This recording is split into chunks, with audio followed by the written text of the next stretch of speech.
Terdengar suara langkah kaki dari lantai 2. Pelan, seperti ada seseorang yang sedang berjalan. Padahal, rumah itu sudah lama tidak dihuni. Rumah ini benar-benar ada, dan dikenal banyak orang sebagai rumah dari film Pengabdi Setan. Halo semuanya, selamat datang di Ziama Story.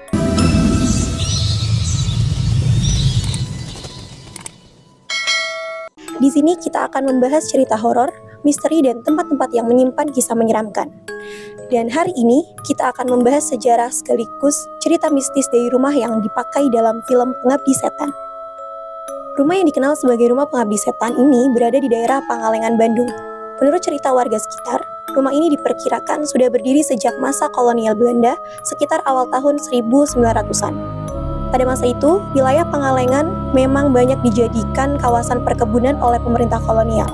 Karena itulah, banyak dibangun rumah-rumah besar yang digunakan sebagai rumah dinas atau tempat tinggal pejabat perkebunan.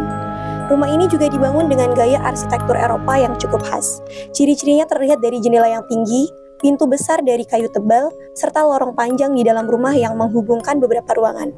Dulu, rumah ini dikabarkan pernah dihuni oleh sebuah keluarga yang cukup berada. Namun, setelah beberapa puluh tahun, rumah tersebut mulai ditinggalkan. Tidak ada yang tahu pasti alasan kenapa rumah itu akhirnya kosong. Ada yang mengatakan pemiliknya pindah ke kota, ada juga yang bilang keluarga tersebut mengalami masalah besar. Sejak saat itu, rumah ini perlahan mulai terbengkalai.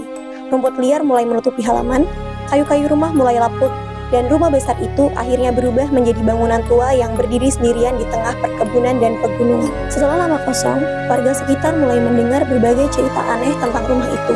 Beberapa orang mengatakan pernah mendengar suara dari dalam rumah, seperti suara benda jatuh atau kursi yang bergeser. Padahal, rumah tersebut tidak dihuni siapapun. Ada juga warga yang pernah melihat cahaya lampu dari lantai 2 pada malam hari. Awalnya, mereka mengira ada orang yang tinggal di sana. Namun saat diperhatikan lagi, lampu itu tiba-tiba mati dan rumah kembali gelap. Cerita yang paling sering dibicarakan warga adalah tentang sosok perempuan tua.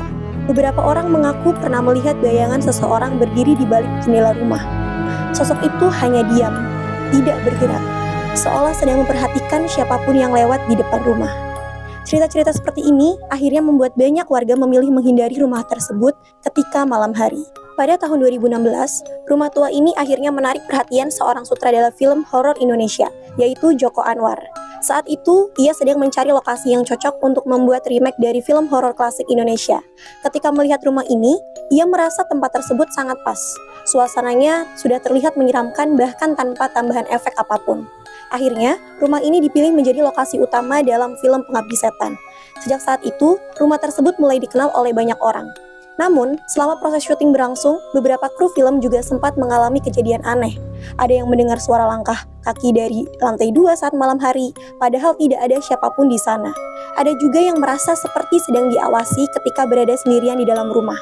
Walaupun begitu, proses syuting tetap berjalan sampai selesai, dan filmnya akhirnya menjadi salah satu film horor paling sukses di Indonesia. Setelah filmnya viral, banyak orang mulai datang ke rumah ini. Sebagian hanya ingin melihat langsung lokasi syutingnya, sebagian lagi mencoba membuat konten eksplorasi horor. Namun sampai sekarang, rumah itu masih terlihat sama, tua, sepi, dan tetap berdiri di tengah kabut pegunungan. Tidak ada yang benar-benar tahu cerita sebenarnya dari rumah itu.